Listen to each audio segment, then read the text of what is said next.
But this is why, this goes my bottom line. I said it last year. Actually, I said it even the year before that. So I've basically been saying this for 2 years in this show. And I will say it again. I'm going to look right into this camera with my hat on. You can probably guess, longtime listener of the show can guess what hat I'm wearing right now. Dak Prescott.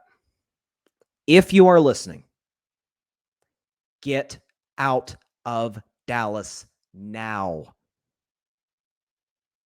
After this season, do what you do, throw your 30 touchdowns, win another division, one and done exit for the Cowboys once again in the postseason. And Dak Prescott, given his resume, given his reputation as being, one of the better human beings in the NFL, being the heartbeat of that franchise, use that as leverage. You know how I know it works? Because Russell Wilson did it in Seattle. Sometimes if you're dissatisfied, if the organization is showing no sense of urgency to put great talent around you, to put a great coaching staff around you, to help you be in championship contention year after year after year, kind of got to be a pain in the behind. That's what Russell Wilson did. Guess what? He ended up in one of the better run franchises in the Denver Broncos, and he has a chance to go finally win a championship again. Dak, same thing. There are plenty of well-run franchises that have question marks at the quarterback position. There are plenty of talented franchises that have question marks at the quarterback position. Think about Miami. Look at all the weapons Miami has. They just don't know if Tua is going to pan out. Well, here you go. And this, I was reading an article.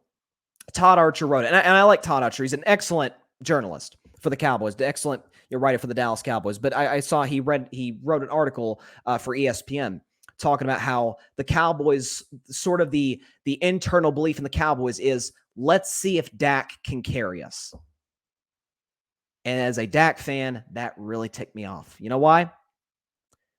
Because all the other great quarterbacks in the league, none of the franchises ask them to do that.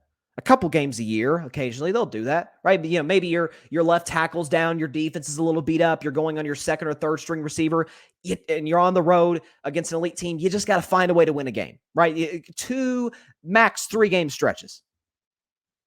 But what do they do in Kansas City? They surround Mahomes with all kinds of talent, especially the skill position players.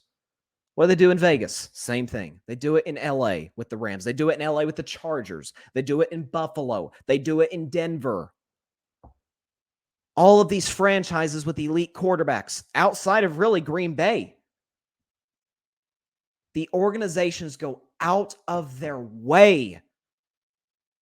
They did it in Arizona, getting Hollywood Brown, getting DeAndre Hopkins a couple of years ago. They got Zach Ertz last year to add skill position talent to the roster to help their young quarterback. And for anyone to say, well, Dak makes $40 million a year. Well, the Cowboys have $21 million in cap space. And by the way, the Los Angeles Rams are paying, they're still paying Jared Goff. They're paying Stafford. They're paying Cooper Kupp. They're paying Aaron Donald. Paying Allen Robinson. They're paying Jalen Ramsey. They're paying Bobby Wagner. And somehow they find cap space to make it work. Why? Because they're well-run franchises. They got the best capologist in the NFL. I don't want to hear the excuses anymore from the Dallas Cowboys front office about, not being able to have the money or the resources to put talent around Dak Prescott. Yes, you do. Yes, you do. $40 million contract has nothing to do with it. There's plenty of court. Kyler Murray makes $46, $48 million a year. And they put DeAndre Hopkins around him. They put Zach Ertz around him. They put Hollywood Brown around him. They put J.J. Watt on the defensive side of the football, adding veterans. These organizations, Buffalo added Von Miller, gave him a massive contract. Why? Because they think they can win the Super Bowl now. They know they have that franchise quarterback in the building to go win with. Why the Cowboys won't do that for Dak Prescott?